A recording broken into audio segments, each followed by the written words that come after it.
Well, hey everyone, my name is Nathan Jones, and if you're new here, welcome. I like to talk about all things movies, specifically Blu-rays, and today we're doing another film journey. This time we have two guests for the first time ever on the channel. It's also 2021, so happy 2021. I have my good friends Matthew and Sarah. How are you doing? Yeah, good, thanks. Yeah, doing really well, thanks. Oh. And thank you so much for allowing us to be a part of this video series. We're really excited to be here, so thank you. And I don't think I said Amateur Filmies. I didn't say your channel's name. But yeah, if anyone who's watched I guess my channel in the past, or at least have been around YouTube, they should know who you are now. Recently, you crossed the threshold of 1,000 subscribers, so congratulations. Thank you. Thank you. Yeah, it's an amazing milestone. We're so excited to cross over 1,000 subs. It meant a lot to us. So yeah, it's really awesome. Yeah, it's also really nice to meet you both for the first time. We've been planning this for like maybe a couple months now. Yeah. It's nice to meet you too. Yeah, definitely. And finally talk, what time is it there right now? At the moment, it's 2:43 p.m. It's almost 10 p.m. here. So it's almost my bedtime, because normally I do go to bed at 10 or 10:30. So, but sorry for keeping you up. yeah, you're fine. This is for everyone who's watching this, and all the people mowing the lawns out there at this time of day. Yes. Just happens to be now. Exactly. So, what have you both been doing recently, film wise or TV wise? I'm going to out myself a little bit. I've rewatched the entire Twilight Saga. I love that series. Team Edward. It's just it was a teenage favorite of mine, so thought I'd rewatch it. I've also watched the series Bridgerton on Netflix, which is I don't know if it's actually any good, but I really enjoyed it. Well, it's good to you. I mean, I've never even heard of it. Yeah, I hadn't heard of it before. She told me about it, actually. Yeah, so it's like a romantic drama set in the Regency era in England, and it's pretty much like, I don't know if you're familiar with Gossip Girl, but there's this sort of narrator who is also like the town gossip, and then so she posts daily tea, I guess you'd call it, and then it disrupts the lives of these lords and ladies, and yeah, it's like Gossip Girl meets Downton Abbey. It's pretty fun. And I've watched a few episodes of Gossip Girl, and maybe here or there some Downton Abbey, but I definitely need to get on the ladder, because I definitely need to watch that series. Absolutely. I've heard good things about it. So. And excuse me, sorry. And as myself, I was mentioning to you before, but unfortunately, just because we've had a lot of packing up to do, because we're moving house, haven't had the chance to watch many movies. But of the ones we've watched, we did actually get to watch the new Wonder Woman movie at the cinema. Wasn't keen on it. I didn't like it at all, if I'm being honest. But it was good to be in the cinema again for once. And apart from that, we've rewatched a couple of films that we really enjoy. We saw Takashi Miike's Audition, which is a favorite of mine. I absolutely love him as a director. I love rewatching his films. 13 Assassins was another one I rewatched recently. And the first movie I've seen from him was that 13 Assassins. Yeah. It's a really good film. It's really action packed. I really love the choreography in it as well. Just a lot of awesome things in 13 Assassins. And I think if you like 13 Assassins, you might get a kick out of Blade of the Immortal as well. One of his newer ones. I have it over here somewhere. Where is it at? Whoop. There's the steelbook. Oh, that's a nice looking edition. Is it the steelbook? Yeah, steelbook right here. And then nice. On the other side. This reminds me a lot of Rurouni Kenshin. I don't know if you ever heard of that anime. I don't think so. Very much like that. But right. Yeah, it's I think it is. I could be wrong. I think it is actually based on an anime. I could be wrong though, or a manga series possibly. Yeah, of some sort. Yeah, I'm sure it is, because it definitely feels like that. Yeah, it's a really great movie. I love Takashi Miike's filmography is like so diverse. Like he's done so many whack movies. Like you can watch a historical set of a particular film like 13 Assassins or Blade of the Immortal in that sort of samurai era, or you could watch like Visitor Q or Ichi the Killer, which is just Happiness of the Categories. Happiness of the Categories. Like he's whack.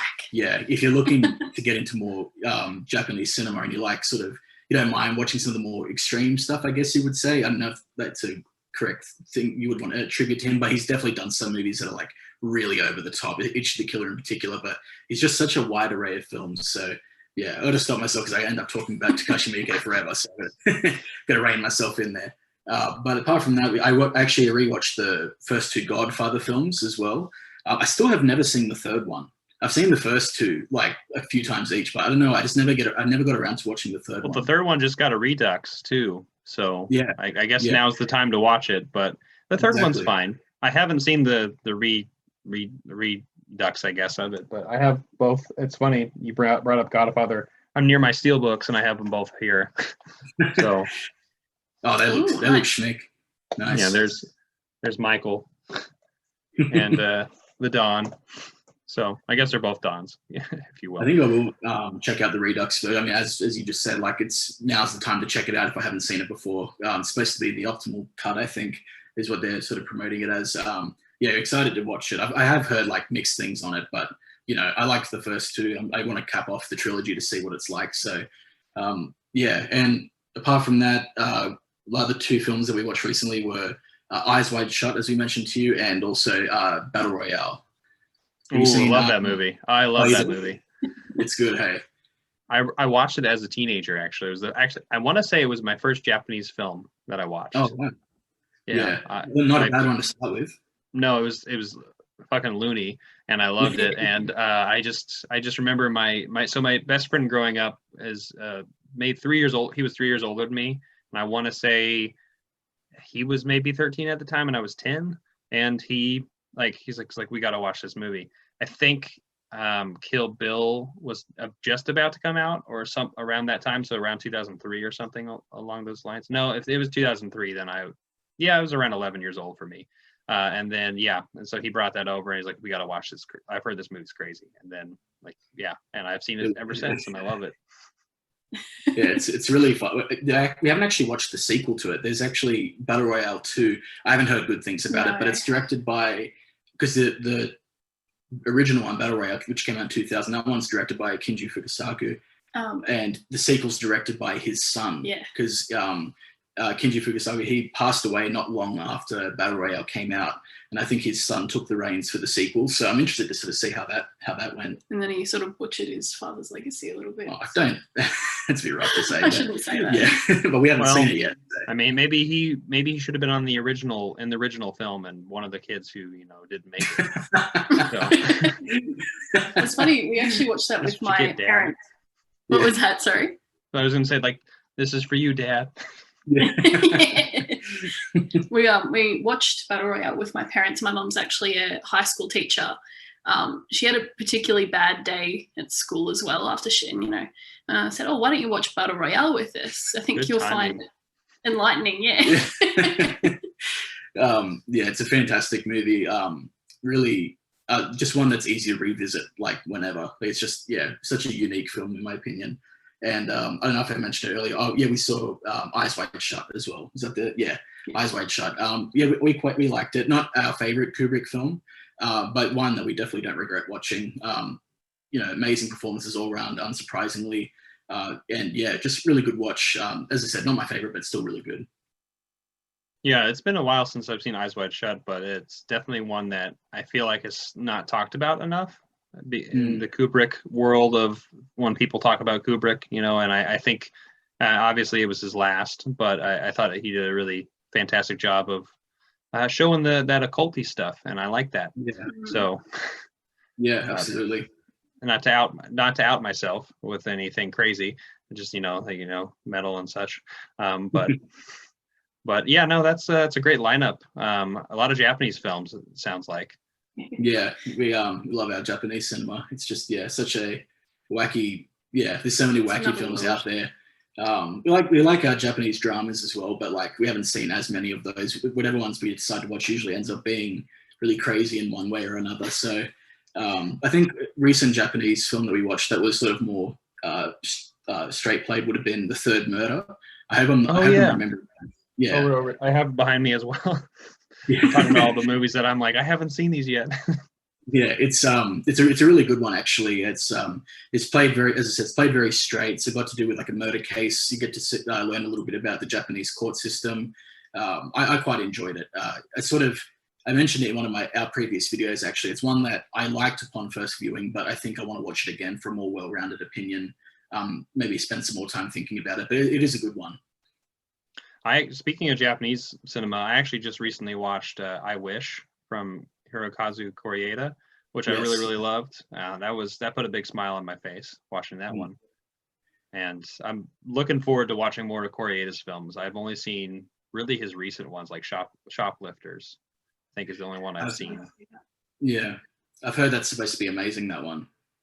Yeah, I saw it in theaters. There's a local art house cinema theater in town, and that's where I see most of that's where when Roma came along, I watched that there. I watched Cold War there. I watched all the Criterion movies there.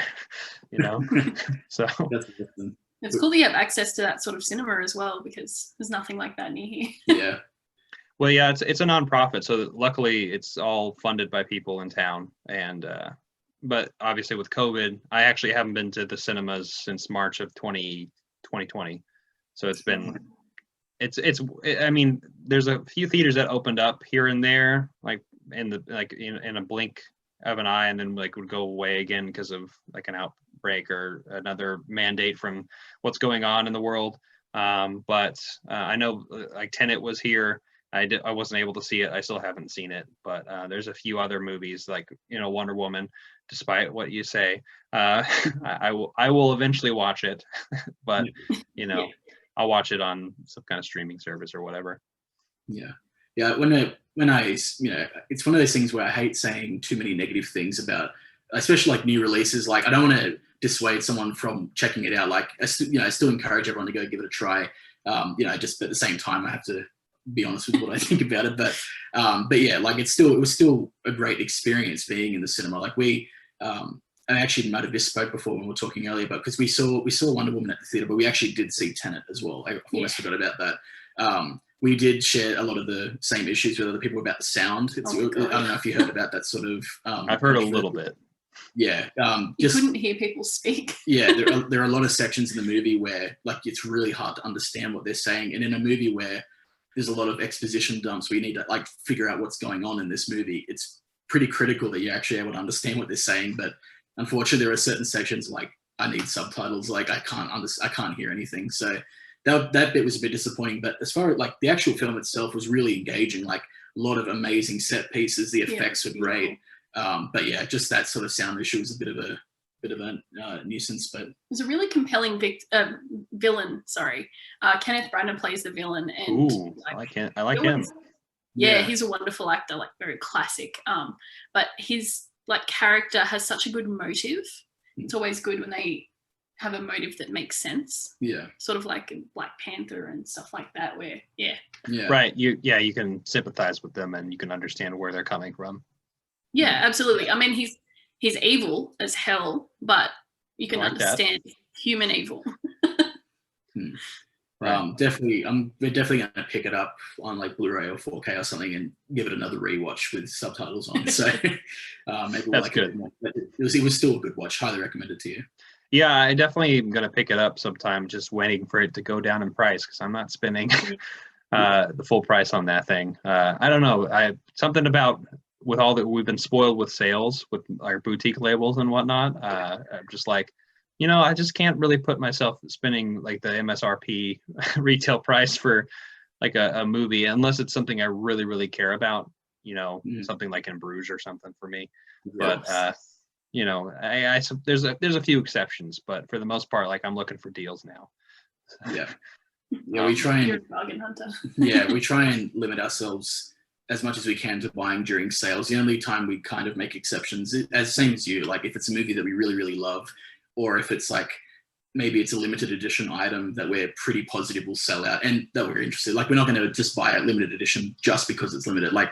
We will still be interested in the film itself, but we're going to try and restrict ourselves to just going on buying stuff during the sales, just because we have such a huge backlog as it is, and if we bought everything, if we bought everything as they came out, we'd never be able to watch them all. So that's another thing we're going to try and do this year is try and we're still going to obviously buy films, obviously, but we're going to try and make a big effort into getting through our watch pile. There's so many movies that we know are going to be brilliant. We just haven't found the actual time. So we're hoping to chip away at some of those this year. Well, good luck. And I'm doing the same thing. The same venture is trying to buy less and cut through the catalog of stuff I haven't seen. So like, if you're looking behind me, I haven't seen this, that, this one, that one. So like, it's a lot. And that's just that. And, you know, I'm not even talking about Fellini or Varda. So, you know, but there's, I think a lot of us get caught up in that, but 2021, new leaf for all of us. Let's try. Yeah. But yeah, let's jump into the journey. I know people are like, what are you guys ranting about? Like, but the first question that I always ask, besides what we're currently watching, is what are both of your early memories with film? You go first? Yeah. So probably earliest memory would be a lot of like Chris Farley movies. Actually brought along A three big of man my in a little favorite. coat. What was that? Is a fat man in a little suit, a little coat. Oh, I'm so sad I didn't get that reference straight away. So we have here Tommy Boy, Black Sheep, and Beverly Hills Ninja. These are my parents' copies, so they're a bit ratty. Absolutely brilliant. He was like the king of physical comedy when I was a kid. I mean, you're probably familiar with him. I'm familiar with Haru, the ninja Haru. Yeah. Yeah. And my little brother, my big brother rather, he was like this spitting image of Chris Farley when he was a child. And he always wanted to go to costume parties dressed up as Gobei, you know, like the cool older brother. And my parents would be like, no, you're Haru, just face it. But yeah, Chris Farley, and also Jim Carrey, Ace Ventura. Yeah, absolute favorite movies growing up. Yeah, and I actually watched a lot of the same sort of similar ones, especially Ace Ventura. I don't know how many times I watched that movie, but for me, as far as my sort of film journey began, I would say I always grew up watching VHSs. Like we have some VHSs at our family home that I probably have seen like 200 times, and like it's one of those things where I didn't even, like, I don't know when I became conscious of the fact that I was gonna love film, but I always remembered watching Lion King, Shrek, all that sort of stuff on VHS. But then I got to about 8 or 9, and I started visiting my friend's house and like having sleepovers at his house, and his parents didn't care about what we watched. So hell yeah. That was my first introduction to things like Child's Play, all the, you know, RoboCop, all the Schwarzenegger movies, and that I think that would probably be when I started to like hone in on film as something that I was really interested in, because, you know, I was really young, as I said, I was like 8 or 9, but I was watching all these taboo films, and like I learned pretty quickly not to tell my parents that I was watching these films. But from then, my love of horror just grew. I love Child's Play still to this day. I get a kick out of it. And yeah, so that's probably when it started for us. And then as far as the collecting aspect, you know, and getting into more of that stuff, for me, it was probably when I was in my mid-teens, maybe 14 or 15. And I would visit like places like cash converters, where I'd buy like DVDs for like $1, and I'd walk out with like 30 DVDs and just like stockpile them, and it just sort of evolved from there. I'm sure we'll get to like the more collecting aspects of it later in the video, but it sort of just kept getting bigger and bigger. Yeah. Cash converters is like a pawn shop. We have some pawn shops here, and a good friend of the channel, Chris Hurtado, is the pawn shop king, and he always tries to get deals out of the people who are selling them too. So it's like $3. And they're like, how about both of these for $3? Does that sound good? And then like usually he'll get his way. So I can relate, because I've seen that firsthand. I'm not good at haggling at all myself, but yeah. But yeah, pawn shops definitely are like a hidden gem that a lot of people don't think about, because you could find a lot there that you don't even expect. Oh yeah, definitely. But yeah, some early memories. Those are wonderful early memories, and I'm loving that you went from Lion King to RoboCop, like that. Like that's such a. So I saw RoboCop for the first time last year, which is a crime, I know. Oh, yeah. And I just, when I watched this, like, holy shit, this is brutal. Like just watching this, and then thinking, he's like, well, there's a lot of people who like, how have I not watched this movie? like already, like yet. And then thinking about that, and like if I could, you know, relive it and through your shoes, where like I was young, it's like I know I'd be off to a right start there, you know. Definitely. Yeah, it wasn't without its drawbacks though. Like I remember having nightmares as a kid after watching like Child's Play. I won't go into it now, but I still have like very vivid memories of like particular dreams I had, like nightmares of Chucky chasing me. So it wasn't without its drawbacks. I definitely did watch them too young, but it did start me in the right direction, as you said, because my taste just kept going. And you know, we love horror, so that's where it started for us. But Sarah's horror came from Chris Farley, like having nightmares of Chris Farley, just, you know, like dancing around, doing these different things, having coats, you know, getting driving a really high David Spade down the highway, and you know, asking how fast he's going, and like 65, 70 tops, you know, no, 7 miles an hour. I love it. David Spade, he's actually a very underrated comedian too. I'm not a fan of his like current works, but you know, back in the day, him and Farley were like the perfect comedic duo. I mean, in my opinion. Well, speaking of current David Spade, I've actually seen him at the Comedy Club in LA. I was in like the front row. He was very hammered drunk when he was doing his thing. I was like, oh man, this is old. This is not the prime David Spade. So I know exactly what you're talking about. Yeah. It was a fun night though. Still a fun night. Yeah, I was gonna say, like, it would have been like so surreal to like just look over and like David Spade's there. Like and a fat Dane Cook. Oh right, yeah. Is this the Comedy Cellar? Is that what you said it was called? Comedy Club. Comedy Club, sorry, yeah. Yeah, I want to say it was the Comedy Club. Maybe I know there are clubs where like they all frequent it a lot. Like a lot of comedian celebrities, like they all frequent it. Like it's crazy to me that you could, as you said, go into clubs, David Spade, Dane Cook, and just seeing them casually. Well, yeah, I mean that's my best story I've got. I don't have any other good stories like compare like that. That was that was it. So, well, I actually met Jim Carrey from a distance. Jim Carrey? Yeah, I shouldn't say met. I saw him once from a distance. We were visiting the Hollywood sign when I was a kid, and they were filming Yes Man. And, oh yeah. Yeah, and then we walked up, and they're like, "You guys can't come up here." And we're like, "Oh, why?" And then they were filming, and then we saw him. And we saw the director, and it was fun. I can only say my biggest claim to fame. My biggest claim to fame is Greg Sestero from The Room. Oh wow! So I have pictures with him, but I also read lines with him. Oh wow! That's mad. Yeah. That is awesome. That was a lot of fun at the Alamo here in Springfield, where I'm from. So you should have recorded it. I know. Well, like he like asked people in the audience, like who wants to come read Tommy's, you know, like lines, or like you can read my lines, and then I'm like, I'll be Greg, and he's like okay, Greg, you be Tommy, and so it was a lot. That's of fun. Incredible. Yeah. And that was right around the time Disaster Artist came out. So. Yeah, that's a good one actually. I really enjoyed that one. Yeah, it's fun.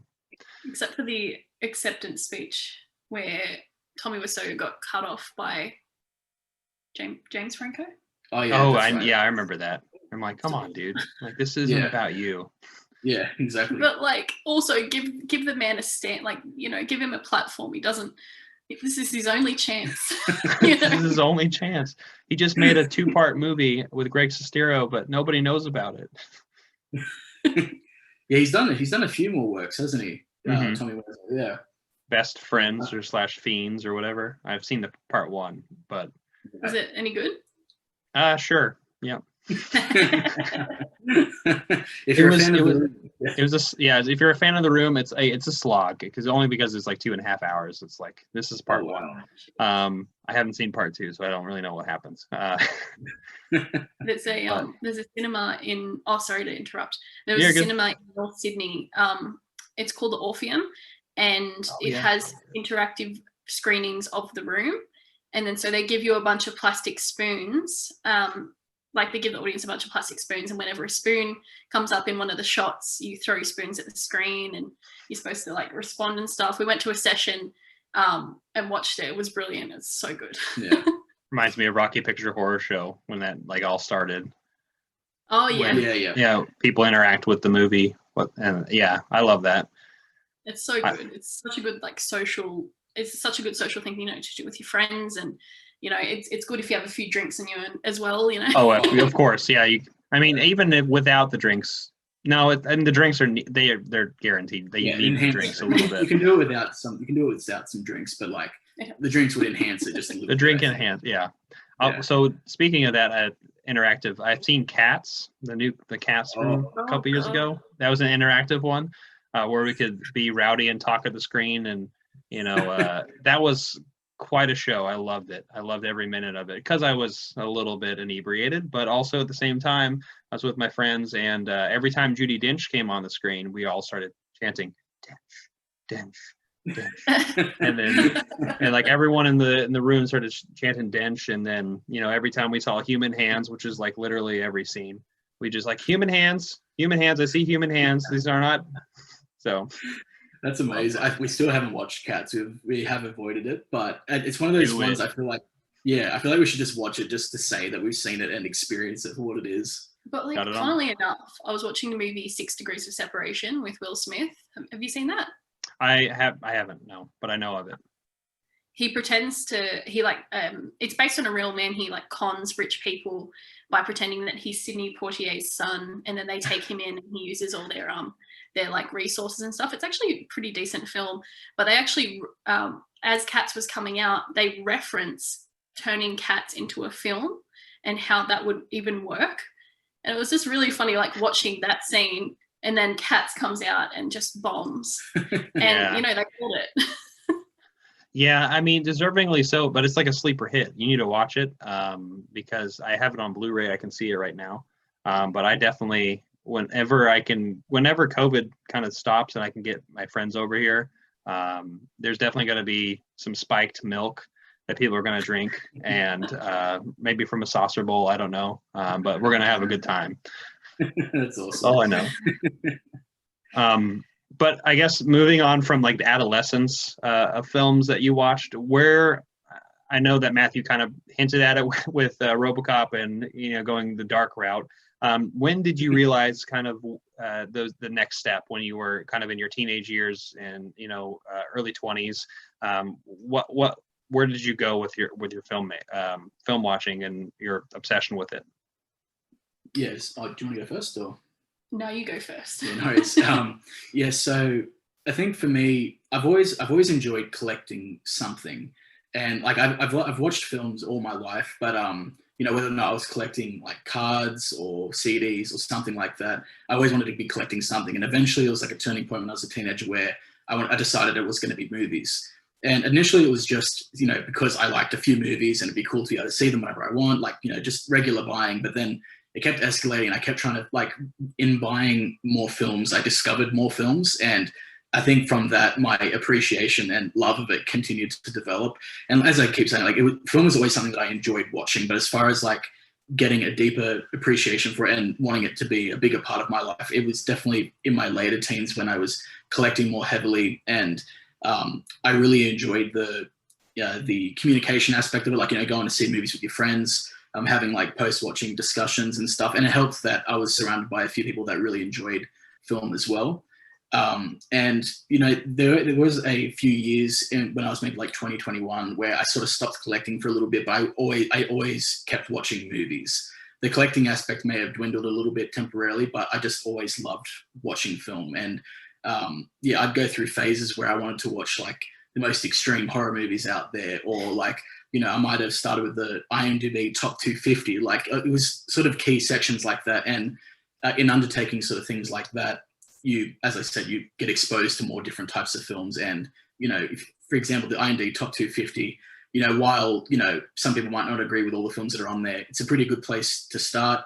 So there's a lot of excellent films on there, and, you know, they're in the top 250 for a reason, because they're usually pretty good. And, you know, if you enjoy those films, it makes you want to seek out other ones. So And then just over the years, got back into collecting from companies like Arrow, Indicator, Criterion. Just the act of picking up those Blu-rays, like as I keep saying, you discover more titles, and I honestly think really highly of those companies for influencing my movie watching taste and stuff like that. Because by the time I was collecting from those labels, I knew that I loved film, obviously, but like it's just enhanced it so much that I now have access to all these really unique films that I might not have ever known about had they not released. So it's just sort of like been like a slow evolution for me. Like always loved film, but it just kept getting more and more over the years. What about yourself, Sam? Probably, started in high school, but a good friend of mine, Matt, we used to go to like the Blockbuster and Video Easy and stuff and just hire really terrible looking horror movies, and then we'd host sort of like movie nights with our friends and watch them and sort of laugh at how terrible they were. And then we started getting into like Japanese cinema, Japanese horror in particular. We're looking for more of the mainstream Japanese stuff like The Ring and The Grudge. And it used to be really terrifying. And it sort of just developed from there. And of course, like I went to film school in 2015, and that exposed me to a lot of like classic cinema, which I obviously love, but horror has always been the main interest for me. And then I met Matt, and he started collecting. And I remember the first boutique Blu-ray he brought home was Society, I think, around that. It's directed by Brian Yuzna. Are you familiar with the film Society? I'm a little familiar with it. I haven't seen it. Yeah. Neither have I, but like, yeah, it just sort of opened Pandora's box, so to speak, and we just started collecting from there. And it was really good, when I met Matt, that it was so lucky that we both loved horror, we both loved cinema, and yeah, it would have been awkward if he didn't like movies. Yeah, it's really good that it worked out that way. And yeah, with actually just a double back Society, if you haven't seen it, I do recommend it. It is a very, very strange watch, but yeah, it's good that we both end up liking the same genre. Obviously, we love all different types of films, but horror is both of our main interests predominantly. But yeah, it worked out really well. So. Well, I love, and I also want to say congratulations to your engagement, by the way, as well. Which I don't think I've mentioned, but I just love the fact that from what I've seen through your channel, one. Sorry, it's late. But anyway, for me, so my mind's all over the place. But I was gonna say I really love that both of you love horror, because horror films for me are really new, and I actually have not been too much into horror until the last few years. And I guess you'd see stuff like maybe from A24, like The Witch or Hereditary, and maybe some of the more contemporary horror films. And I'd go back and I'd watch, like this year I watched Pumpkinhead for the first time, and cool. I'd watch, maybe some more classic like The Howling, right, for the first time, movies like that. But now I'm diving into like Hammer. So a lot of these are like gothic horror, but there's also some I like some of the extreme kind of body horror films like The Thing, which that one's kind of new to me. And I also am just getting some Vinegar Syndrome titles that I know both of you are expecting some as well. And this is all new to me, this whole realm. So I'm excited to dive further into it. Yeah, one thing that I really, really love about the horror genre in particular is there is so many different subgenres and sub-subgenres, and like just the horror umbrella itself, you could go in so many different directions and be exposed to so many different types of films. Like you got zombie films, you got werewolf films, you got body horror film. Like there are so many out there, and like it is a very it's one of the most popular genres, obviously. But given that you have so much access to amazing films, and don't get me wrong, like the horror genre has plenty of duds, but like you sort of the more you watch them, at least in our experience, I would say, the more you watch them, the sort of more, I don't know if lenient is the right word to say, but like you sort of you develop lenient or forgiving. Yeah, exactly. And it's the movies that you might have initially considered to be bad or terrible or just not really good, like they get some sort of charm. Like I find a lot of horror movies that some people might call bad to be very charming. And I just the act of watching those type of movies I find enjoyable in and of itself, even if the movie is kind of forgettable or whatnot. So it's awesome that you're sort of going more into the horror genre. Like you're going to have a very fun, diverse watching experience, because there's so many out there that you could go down. Yeah, and I mean, I always get in arguments with my my friends, like Chris, like I mentioned him earlier. We always would get in arguments of like what horror, because they have always been into like Fulci and a lot of the Giallo films, which I'm starting to like too quite a bit.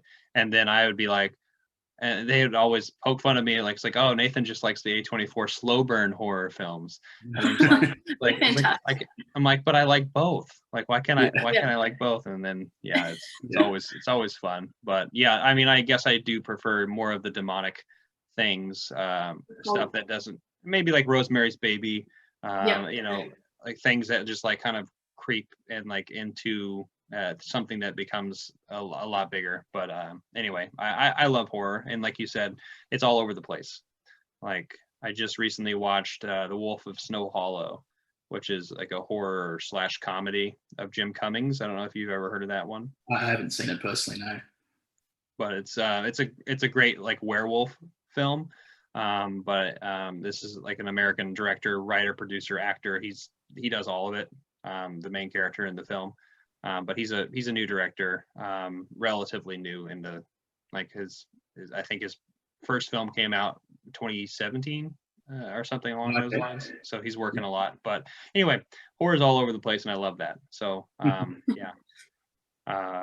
But I actually had a fun question that I thought of that I think might. I don't know if either of you are prepared for this, but do you have any bad movie memories of like things that you maybe with your friends of something that awful that happened, or like maybe at the movie theaters, something that you didn't really like? What are some awful bad movie memories that you got? Can I go first? Yeah, I know what you're going to say. Yeah. So I used to work at a cinema in Sydney, and so we get like really cheap tickets. So we'd see if any movie sort of remotely interested us. We got $2 tickets, so we're like, of course we're going to go. So we go on the weekly.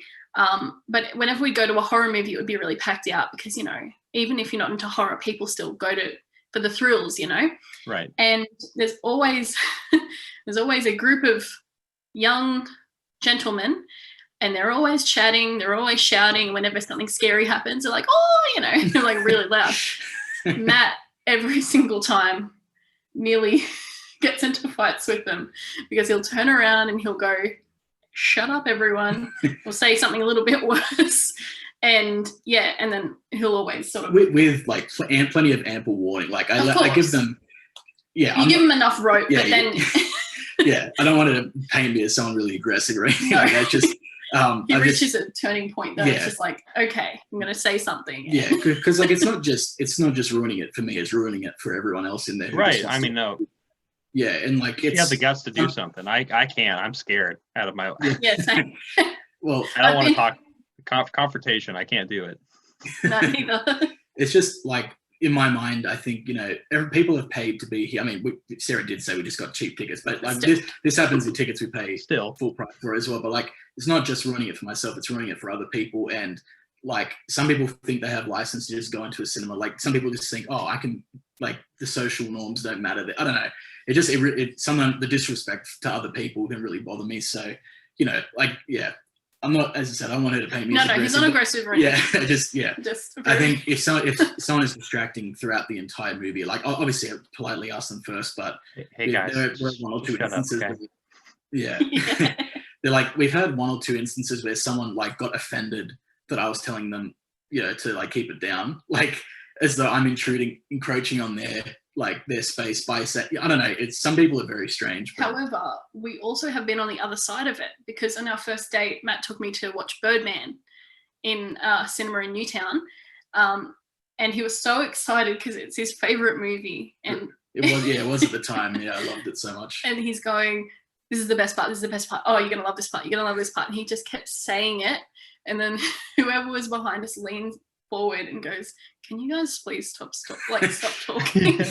Yeah. It was so embarrassing. It was so funny though. Yeah, and it was our first date. I'm not. Yeah, it was. You don't usually talk during the movies. Yeah, I don't normally talk during the movies, but like mind was all over the place at the time, and It was I very did feel bad. impromptu, like the movie.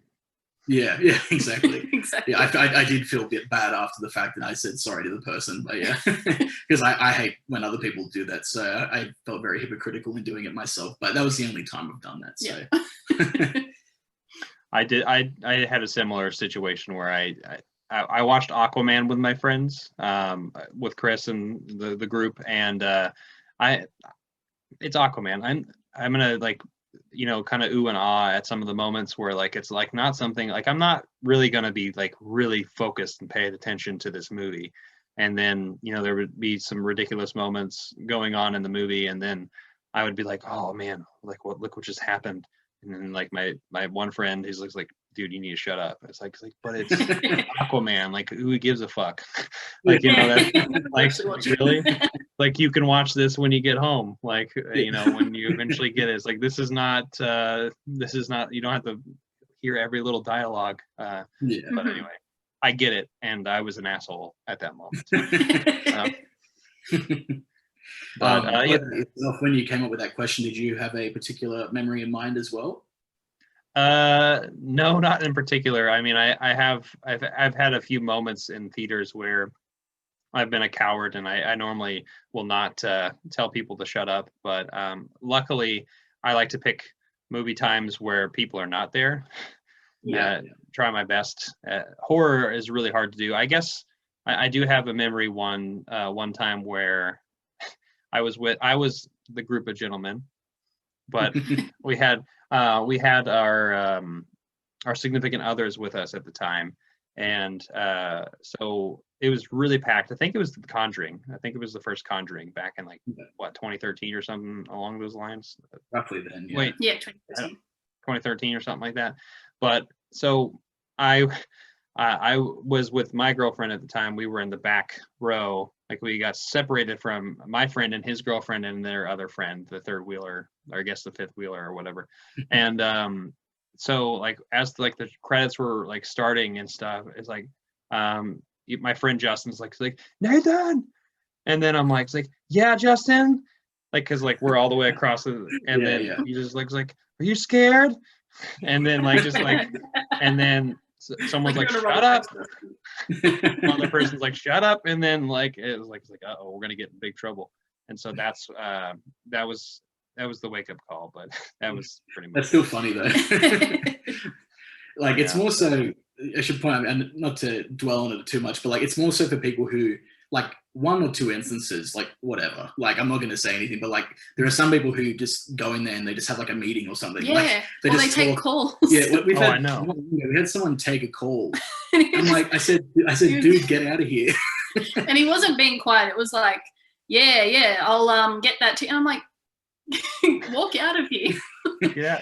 Of course, his phone brightness was up at 100% as well. Yeah. And he probably, when he like clicks, like, or when he's like texting, you can hear the. Yeah. One of my friends, she has a phone that flashes instead of making a noise. It like flashes whenever she gets a message, and it's the most annoying thing when we're in the movies. I'm like, please get rid of that. And they always happen to have it like either like on a table or something where like the flash is like present, or like you can see it kind of in a purse or something, like it's like right there, or somewhere where you can kind of like out of the corner of your eye can see it, like, look, hey, put somewhere else. Exactly. Don't take me out of the moment. Like when we're watching Hereditary, there's have you seen the Hereditary? Oh yes.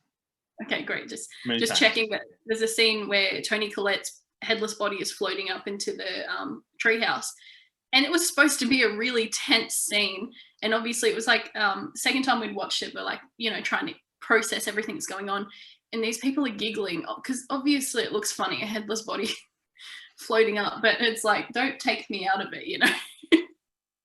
They just had the spirit of Payman. They didn't understand. Yeah, there's no laughing matter, but well, it made them laugh so much that their heads rolled off. Yeah, exactly. That's my teacher dad jokes that I throw in there. We appreciate them. Yeah. So So I guess going from there, I know we already talked a little bit about films that you currently watch as well, and you might even highlighted where I might be going with this. But do you have any current favorite films that you like? Because I know that question is not always like static. It could be fluid because different times in our lives we have different favorite films. But do you have some movies that you both like that are considered your favorites? Definitely. Yes, and I'll get mine out right now. Came prepared. Oh, yeah, actually, I keep forgetting we have the movie props here, so that's good. We actually have something to show on camera. Do you want to go first, Seth? If that's okay. Of course. So I'm not going to get out of the packet because I'm lazy. We have The Endless by Aaron Moorhead. Oh, wow. Benson? The other guy? Aaron Benson? I think, is it Aaron? Dustin Benson. Dustin, yeah. Yeah. Wonderful. You've seen it, I presume? Yes. Yep. Wonderful. Matt still hasn't seen it. Yeah. Watch Resolution crazy. First. Yeah. I have heard of. Resolution. Haven't seen that one. Yeah. You haven't seen Resolution? No, I haven't seen it, but I didn't ruin anything, but I Googled, I was like, who are those two guys in the cabin? And they walk past. And because, it links back in to Resolution. And yeah, don't know anything about Resolution, haven't spoiled it for myself. It's great. So yeah, watch both of those. But anyway, The Endless. Yeah, I do. We have this thing where a lot of her favorites just end up being ones that I haven't seen yet. I'm sure it will come up again in a moment. I don't know why it works out that way. Well, this one he has. Oh, are we going to do one? Oh, that's okay. You can go then. Yeah. Come to Daddy by Ant Timpson. Wonderful movie.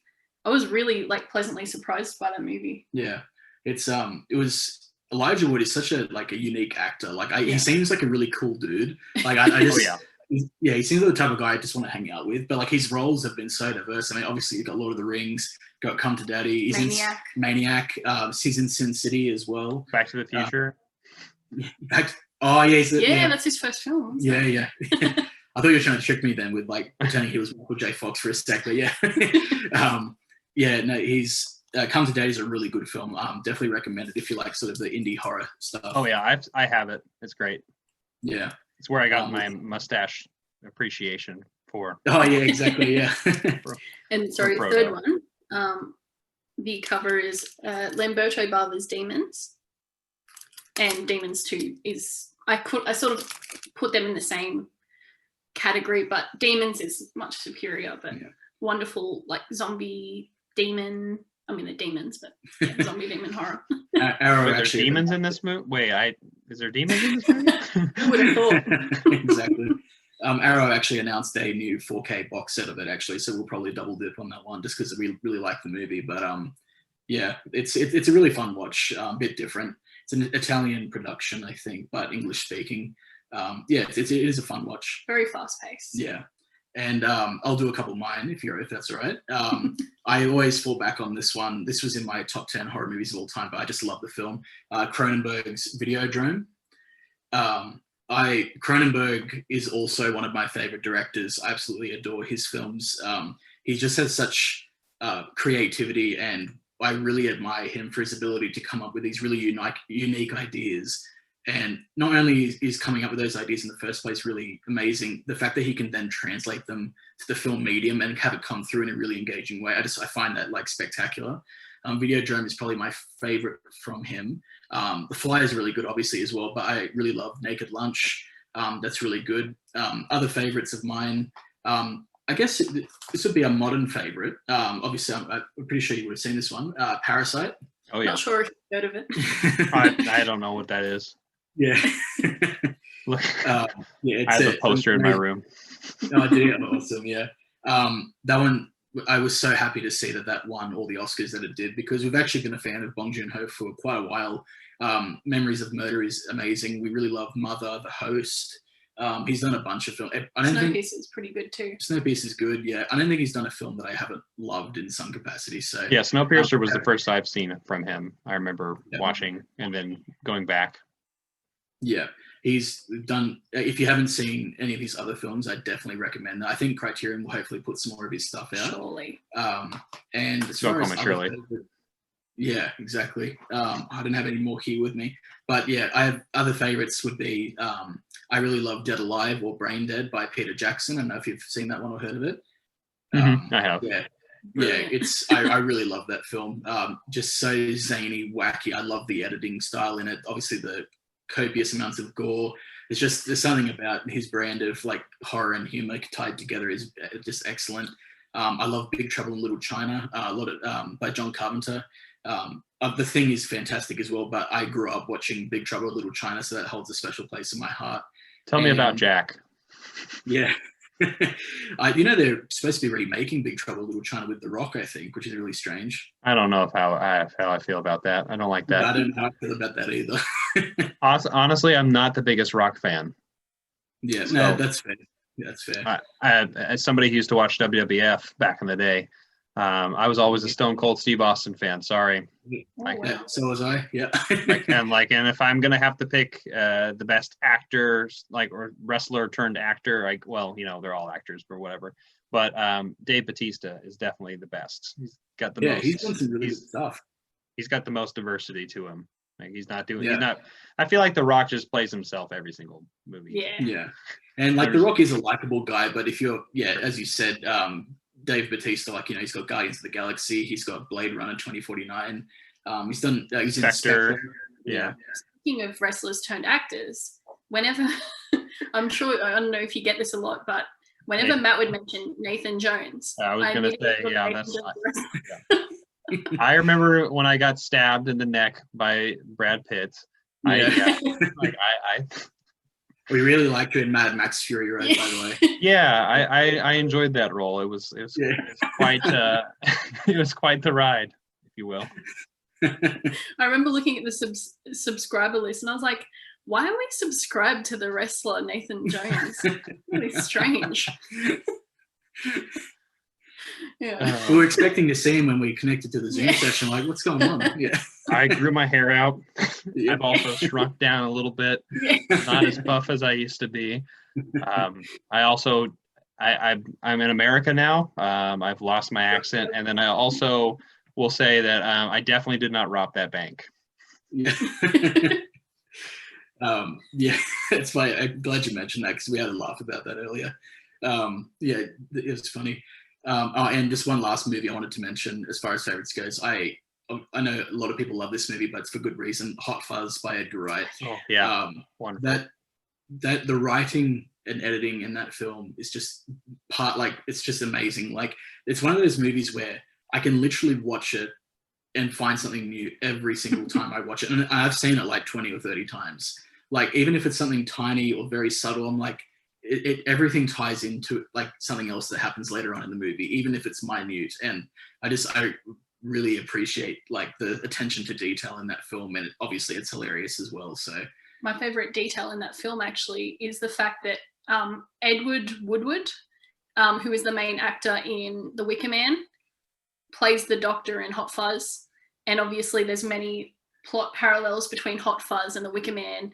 You know, a force of law and order comes into a town that's like really, that's very backwards, and, things happen to him. But I thought it was beautiful, like how many little details, as Matt said, can be picked up in that movie.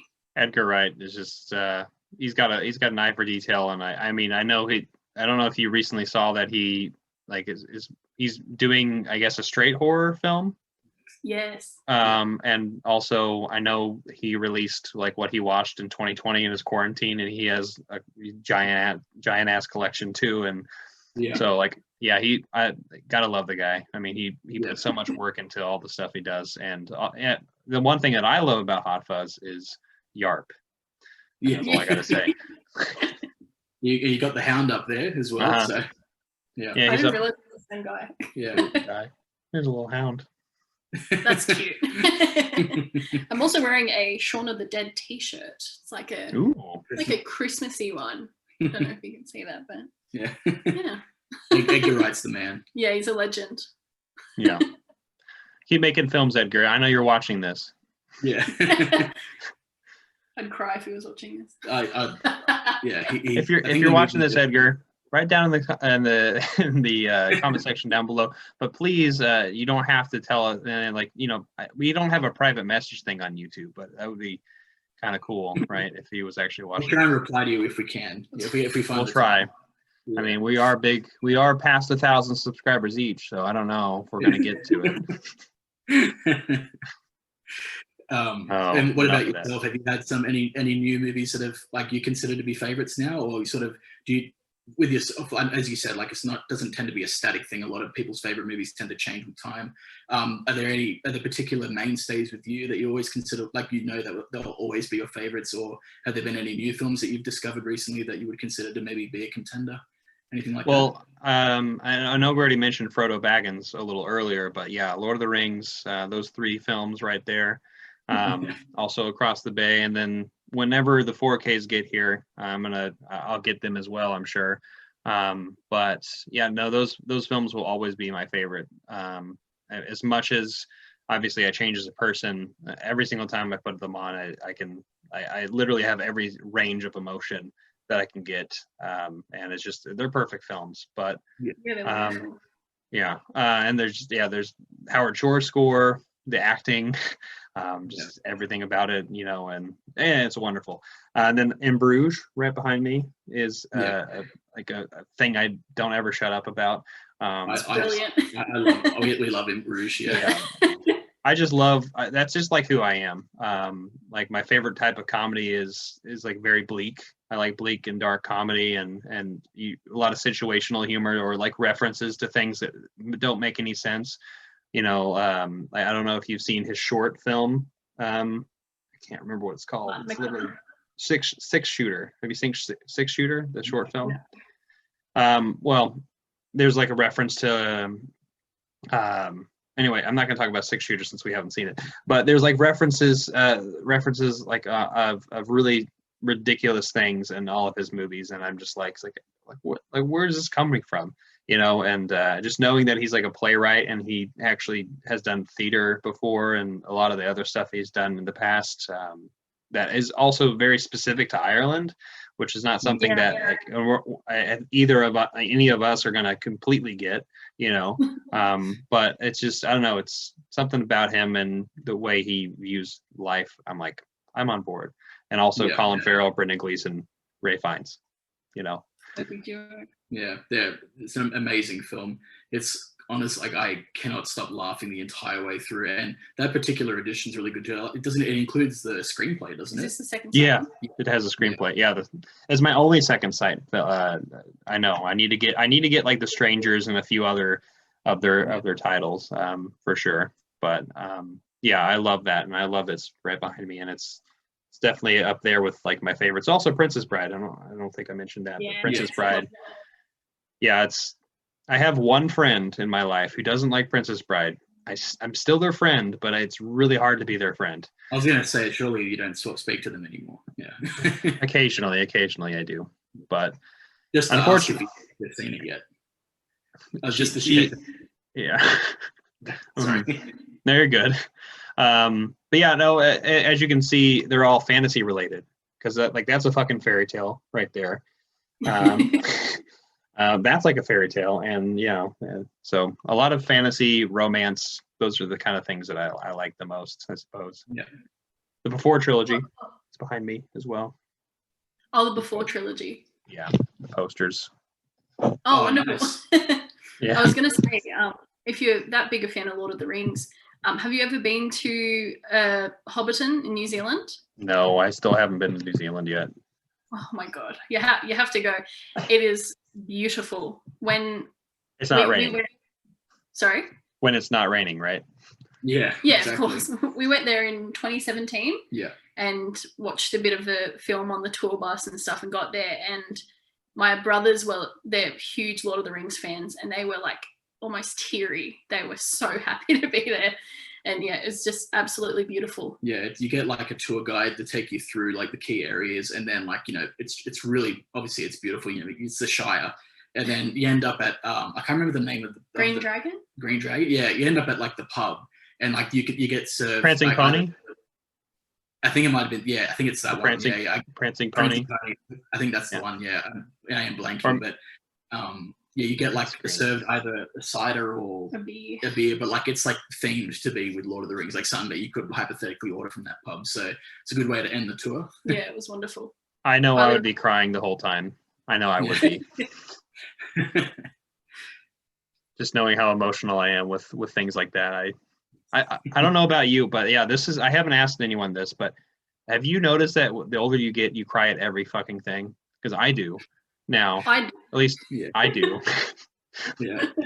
No, I can sympathize with that. Yeah, I think maybe it's like a life experience thing, or maybe with life experience you're able to sort of connect with a more like a wider variety of situations or something like that. I'm not really sure, but like I do share that sentiment where I sort of connect more, I can empathize more with things that happen in film. I'd say, yeah, I totally know what you mean. I guess from there, thinking about this at retrospectively, but also at the current moment where you're at the just in life, where do you think films will lead you to? Ooh, interesting. Well, for maybe this is hopefully this is sort of what you mean when you ask it, but like one thing that we have been trying to figure out is how to write. We've been planning on writing a short film and getting that done. When you say like where it would take us, do you mean like where our film journey ourselves will go, or like where film itself will go? Is that what you meant, like our personal experience, or? You can take it either way. You can definitely take it just kind of like where you're saying like a short film, or yeah, it's really just a fluid question, right? So yeah, sorry, you're good. Yeah, we were thinking about we've been trying to write like a short film and do research about how we might approach the filming aspect of it. We've sort of been, as I think we sort of mentioned it to you before, with like video production, like there's so many different elements and trying to learn them, and you do that, it's really sort of a big undertaking. So we're sort of toying with the idea of either doing it ourselves or hiring a film crew, just like, nothing too big, but like that's one thing that we've been really wanting to do. Goal. Yeah, I've been toying with the idea of doing extra study relating to film just for fun. Like I want an excuse to be able to learn more about it and be surrounded by more people in my real life that appreciate film. Obviously, like we have a few friends that are into it, and obviously I've got Sarah, but like being in sort of an academic context, I always thought that would be a really fun thing to do. So there's that. What about yourself? I don't know. A lot of people say in my family, they always say, once you become, this is like thinking years in the future, they say once you become a parent, you're not going to want to watch horror anymore because it terrifies you and stuff, and you've got enough anxiety in your life. And they say even like as you get older, you're not going to want to watch a horror movie. You're going to watch something positive because I don't plan on. That's BS. Yeah. Yeah, I think that's complete bullshit. I'll always love horror and I'll always watch it. And as Matt said before, one of our long-term, like hopefully in the next 2 years, goals is to make this short film. And yeah, I think the storytelling part is something, like finding an ending is something we struggle with, but the biggest thing that we're struggling with is specs, is lighting, thinking about like costumes, makeup and stuff. And just from trying to be a part of like undertaking the short film making process, like we have a much deeper appreciation for other people who do like, indie films and stuff like that. There's so much work. Like I knew obviously that there would be a lot of work going into that, but like actually being a part of that process is like so daunting, and there's so much stuff you need to account for. Like have like mad respect for a lot of people who like can do that regularly. Yeah, that's it. Yeah, make short film stuff. Obviously, we'll continue collecting. We want to keep the channel going. Obviously, yeah. That's we really want to become more committed to the channel as far as more content. Maybe doing a wider variety of videos, and yeah, just watching film forever. So, what about yourself? Oh, that's a good question. I was gonna say both of you have not, like I have not really had people really kind of reverse this, like sorry, on me. No, you're perfectly fine. Which is honestly, I'm surprised nobody has yet really much. But I guess where it'll all lead for me, I don't know. I've always been interested in storytelling. I think that's the major kind of thing that most of us kind of get out of it. But I, you know, maybe one day for me, I potentially could write a script, because I definitely have taken a screenwriting class in the past, where I was actually talking about like adaptation of like a graphic novel. Wanted to see this thing. It was really brief. It wasn't like really much anything else. This is undergraduate. So, but like you said, the attention to detail that the people who produce content, direct films, or just like the lighting, costume work, makeup, there's just so much to it. I'm not a very detail oriented person, so I know for a fact that I could not do it like by myself. I would have to have people who are more focused on these small little details. I'm a lot better at kind of a big picture, seeing kind of like kind of the vision of something. So maybe someday I could potentially direct something. I don't exactly know, but I also love the academic side, like you mentioned, because I do teach at a university, but I teach public speaking, not really film related per se, but I definitely have thought about maybe getting another degree, potentially in film. I almost got a master's of fine arts in film once. I almost moved to Georgia, actually. I wanted to potentially do something in film related, but I kind of scrapped that because life happened, And so maybe at the moment, I'm just enjoying the ride and kind of enjoying all the film watching, and like just the kind of just learning about the history of a lot of these filmmakers and where they came from, and learning about the world, and learning about my friends around the world as well, and like empathizing with a lot of the things that they're doing. And like I'm making the most of it. So I'm definitely very happy to be where I'm at right now. That's great. It's really good to hear. Yeah.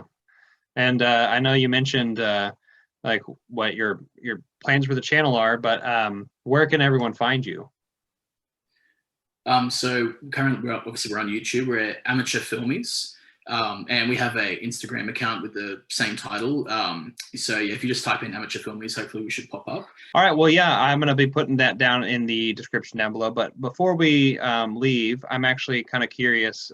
Some final thoughts. Where are you going from here? I know I kind of asked you where films are going to lead in the future, and like maybe in filmmaking itself, and then also where you are in life. But do you have any final thoughts?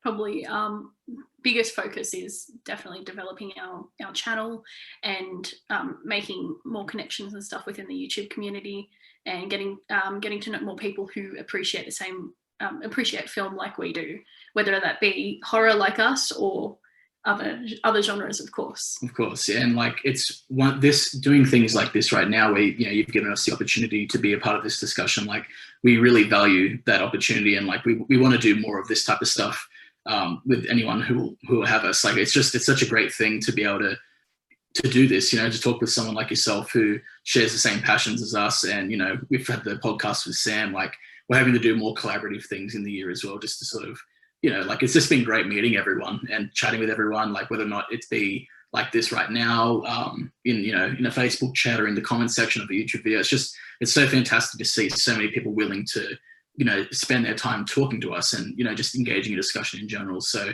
that's probably what we want to do predominantly this year. Yeah, develop our channel and continue meeting people and being part of these type of things. Well, that's wonderful, and I cannot wait to actually meet both of you in person too. Yeah. And also meet many of our friends, like, and we can just go to everyone's different countries and different places where everyone's at, and just like like, I guess just pick each other up. And like, I don't know where the destination will be, but we're gonna go somewhere. So I don't know. Bermuda Triangle. Yeah, the Bermuda Triangle. Ooh, I like that. Well, that's closer to me, but I'll try to find it. See what we can do. We can swim there. Oh yeah, that's right. Yeah. We actually do really, really want to visit the US together. Sarah's been there before, but I've never been there, and like, it's been my dream to go there for like so many years. So it's okay. We'll actually set aside a few days. We'll stop over and have to say hello. Yeah, if you want to stop in Missouri, which is right in the middle, I'll meet you on the coast or wherever you want to be. Yeah. Well, thank you. Okay. choked up there. Oh, well, thank you so much, both of you, Sarah and Matthew. Right? I don't know if You can call me Matt. Matt's fine. Yeah. Thank you both for joining on this film journey for the first of the new year, 2021. This sounds like a really great start to the new year. I really am happy to have both of you on, and I'm really glad that we were able to talk.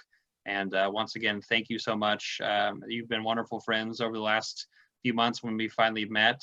And you're doing great stuff on your channel, and I cannot wait to see more. And to everyone who's watching this right now, I know everyone's like, okay, they've been all over the place, and that's perfectly fine. That's what happens in conversations. But let us know down in the comment section down below what you thought of Matthew and Sarah's film journey. Anything that sparked any conversation, any thoughts that you had of your own film journey that you had, let us know, and we'll be reading the comments, and we'll be trying to interacting with you as well. But yes, thank you so much for watching this video. Like, share it, hit the notification bell, and we'll see you all next time. Something about Jones and around.